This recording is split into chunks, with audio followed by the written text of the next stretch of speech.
bonjour tout le monde. Aujourd'hui, je vais vous parler de la matrice, enfin de la matrice. Il n'y a pas qu'une seule matrice, il y en a plusieurs.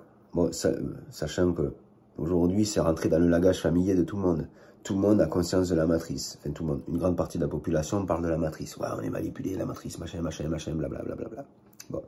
Sachez que pour s'extraire d'une matrice, c'est prendre, ça se fait non pas par choix, en disant je vais m'extraire de la matrice.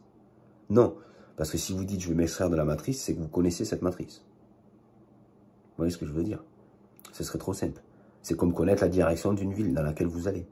Vous voulez vous extraire de Bordeaux, vous allez vers Lyon. Vous savez que allez, je m'extrais de la matrice de Bordeaux pour aller à Lyon. Oui, mais en fait, parce que vous avez conscience de ces choses-là. Donc ce ne sont pas des matrices. Une matrice, ce qu'il faut bien comprendre, une matrice, c'est quoi? Une matrice, c'est quelque chose qui nous dépasse. C'est quelque chose dont on n'a pas conscience. C'est quelque chose qu'on ne comprend pas. C'est quelque chose qu'on ne voit pas. Qu'on ne peut que voir et qu'on ne peut que comprendre et qu'on ne peut qu'avoir conscience une fois qu'on s'en est extrait, sans chercher à s'en extraire forcément. C'est là la complexité d'une matrice. Une vraie matrice, c'est ça. Il n'y a que ceux qui s'en sont extraits qui en ont conscience et qui comprennent la matrice. Mais une matrice, c'est comme une toile d'araignée. Elle est naturelle, elle est là, elle existe. Il n'y a personne qui la manipule. Elle est juste là. C'est une emprise corporelle, une emprise psychologique, qu'on est nous-mêmes empris sous ces choses-là. Vous savez, nous avons tendance à vivre dans la dualité. La dualité, c'est la séparation. On est séparé de nous-mêmes, on est séparé des autres.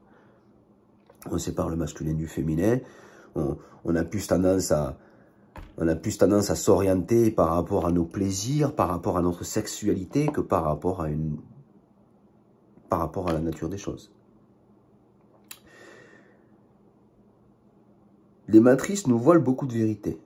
Maintenant, je vais vous dire quelque chose qui est très important, c'est que sachez qu'avant de faire un chemin pour s'extraire d'une matrice, il faut vraiment désirer s'extraire. Vraiment désirer s'extraire. Mais on ne désire pas s'extraire d'une matrice. On désire s'extraire de ce que l'on vit. C'est la vie que l'on vit qui ne nous convient plus pour s'extraire d'une matrice. Parce que si votre vie vous convient, vous ne pourrez pas vous en extraire. Vous n'aurez jamais conscience des matrices. Vous êtes sous l'emprise des matrices. Vous n'avez pas conscience. Et parce que votre vie vous plaît. Voilà, c'est tout. Vous vous plaisez dans ce que vous vivez. Donc vous ne pouvez pas avoir conscience réellement de tout ça. Une personne qui en a marre de vivre ce qu'elle vit, une personne vraiment qui a envie de changer, que sa vie change, que toutes les choses qui l'entourent changent, que rien ne lui convient, que tout ce qu'elle vit n'est plus adapté à ce qu'elle est, c'est parce qu'il y a une part d'elle-même qui l'appelle dans une autre matrice. Du coup, elle est appelée à être extraite naturellement par un désir et par un choix de la matrice dans laquelle elle est emmêlée. Ça peut être la matrice buccale par le biais des plaisirs, manger des gâteaux, du chocolat, des bonbons, des sodas, de l'alcool, fumer, se droguer, plein de choses qui peuvent être des plaisirs gustatifs. D'accord? Ça, c'est une matrice. Mais si vous vous plaisez là-dedans, vous dormez là-dedans. Et vous n'avez pas conscience de ce qu'elle vous prive, en fait. Vous savez, c'est comme un défaut qui cache une qualité. Derrière chaque défaut réside une qualité. Mais on ne peut pas trouver la qualité si on ne s'extrait pas du défaut. C'est le même principe. Il y a d'autres matrices. Il y a une matrice sexuelle. Il y a une matrice sonore. Là, quand je parle de matrice sonore, je parle de la matrice de la communication, de la conversation. On est enfermé sur les on-dit, sur ce que les gens pensent de nous. Vous voyez ce que je veux dire? Ça, c'est encore une matrice. On s'attache à ce que l'on représente pour les autres. On s'attache à une image à laquelle on s'attache nous-mêmes, qu'on s'est construit nous-mêmes. On s'attache à une image qu'on s'est construite dans cette réalité. Je veux être ça, je veux que les gens pensent ça de moi, je veux que... Voilà, je suis ça, j'ai cette image à afficher. Si quelqu'un vient rayer votre image, c'est comme s'il venait vous couper ou vous saigner à vif. Du coup, on se bat et plein de choses comme ça. Mais on est sous l'emprise des matrices. On est sous l'emprise de nos désirs, de nos plaisirs. Bref, de notre façon de percevoir la réalité.